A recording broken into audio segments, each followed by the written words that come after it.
yadda ake gudanar da jana'izar fitaccen jarumar Kannywod. Zan kunna muku cikakken tarihinta a gaban wannan bidiyo. Kada ku manta, ku yi ƙoƙari ku faɗa mana ra'ayoyinku. Wannan fitacciyar jarumar Kannywod dai da ta rasu a Kaduna jiya da kuma ake gudanar da jana'izarta. Wannan fitacciyar jarumar Kannywod ta ba da gudunmawa ƙwarai da gaske matuƙa gaya a lokacin da take ganiyarta take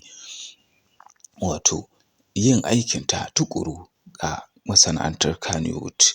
Wannan daga jin rasuwarta matuƙa da gaske 'yan Kannywod sun yi jimami, sannan kuma sun yi alhini, sannan kuma duk sun yi mata addu'a da kuma fatan alkhairi. Wannan jarumar Kannywod ɗin ta ba da gudunmawa sosai a masana'antar Kannywod da kuma muhimmanci da take da shi. Yana take da 'ya'ya 4 sannan take da mata 3 da kuma namiji 1. Sai dai gashi yau rai yayi halinsa. Wannan jarumar Kannywod ɗin sun yi rayuwa ne da jarumi Ali Nuhu da sauran jarumai ma a lokacin da suke ba da gudunmawa wajen farfaɗo da shi masana'antar Kannywod ɗin.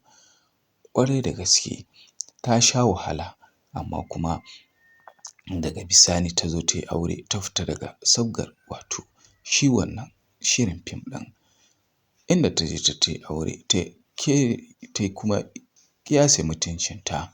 Ku faɗa mana ra'ayoyinku, bari in kunna muku. Jamilu Jamilu na Jamilu ka yafe min iye, na san dai ban kyauta ba, ban aiki mai kyau ba, ni ban yi tunani ba, na bi masu yin zamba. Fim ɗin Wasila ya kawo min tasirai ɗaukaka. A sai da na daina shiga tudun wada saboda ɗaukakan da na samu. Da lokacin da muka fito muna tafiya za mu je mu shiga motar mu, da kuma shi daraktan fim ɗin wata Ishaq Sidi Ishaq, kaga su an san su a fim, ni ba a san ni a fim. Ban mantawa muna tafiya, yara na ta bin su irin ana ta kiran sunayensa haka, sai shi Yakubu Lere ya zo kusa da ni sai ya ce mun ki kwantar da hankalinki, kin ga yadda ake bin su, na miki alƙawarin naki sai ya fi nasu. Kuma wallahi tallahi hakan ne ya faru.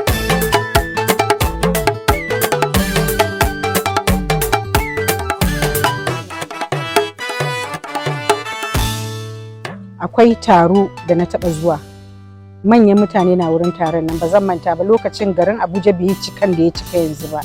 Na je taro a Abuja, irin ana idan manya za su shigo, irin manyan 'yan siyasa su shigo, za ka ga an rako su da escort da 'yan sanda, ana tuttura mutane a ba da wuri su wuce su je su samu kujeran gaba su zauna.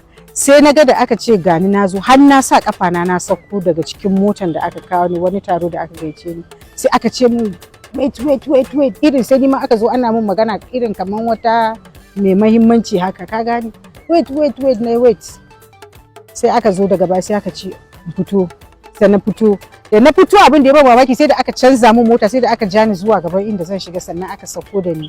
Sai gashi yanda aka bi 'yan siyasan nan da zuga, haka aka bi ni da zuga ana tare mutane. Abin ya ban mamaki matuƙa gaya a lokacin nan, saboda ni ƙaramar yarinya ce a lokacin da dawo gida. Ina ba yayyina labari da mamana, sai suna min irin kallon kamar ban ma san me nake faɗa, kamar irin abin bai faru da gaske ba.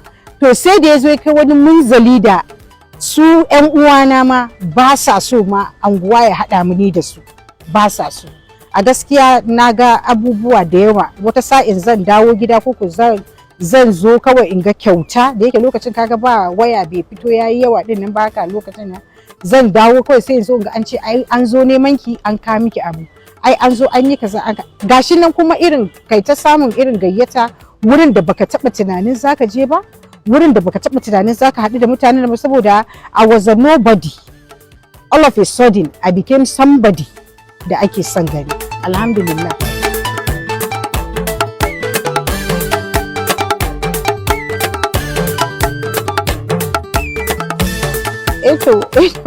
Iyakacin abin shi ne dai za a ce, in za a ce kin je kin bi wani mummuna, kika bar mijinki da ya fi moɗa, me zaki da moɗa, kina da Jamilu, me zaki da shi. To wannan shine zan ce kalubalen da na samu daga wannan lokaci, kuma amma ba wani kalubale mai yawa bane, rayuwa ce wadda kai mutane suna son su ganka, saboda gani suke kamar almara ne, kamar ba kai ba mutum bane da gaske, suna so su ganka. Kamar yadda na gaya maka ɗazu, na ce maka tudun wada ya zama wani guri da bana shiga a garin Kaduna da gasa haka, ba wai dan suna jifa na a'a, su kawai burinsu suna so su ga. Na taɓa zuwa angon shanu, ban mantawa, tsautsayi ne ya kai ni an san ɗinki da sallah. To da nan da suka biyo ni nan aka rufe gidan da nake, sai da aka yi sinikin ɗina ta waje aka fita da ni, na sha da kaina, ni da karan kaina zan ce dan Allah dan Annabi ku kira min 'yan sanda. 'Yan sanda ne kaɗai za su iya fitar da ni a inda na makale. Sai in suka ce ya zami, sai in ce ku kai ni, still gurin is crowded, ba su da yanda za su yi, ko ba mota ko ba wani abu, sai ce ku kai ni police station. Ni ma ina godiya DCL da kuka yi takakkiya kuka nemo ni. Da fatan kun ji irin zantuttuka da kuma bututuwa da take yi, cikakken tarihinta. To muna fatan Allah ya ji kanta, ya mata rahama, Allah kuma ya kai haske kabarinta. Ku yi ƙoƙari ku share wannan bidiyo, sannan ku danna mana subscribing da alamar ƙararrawa.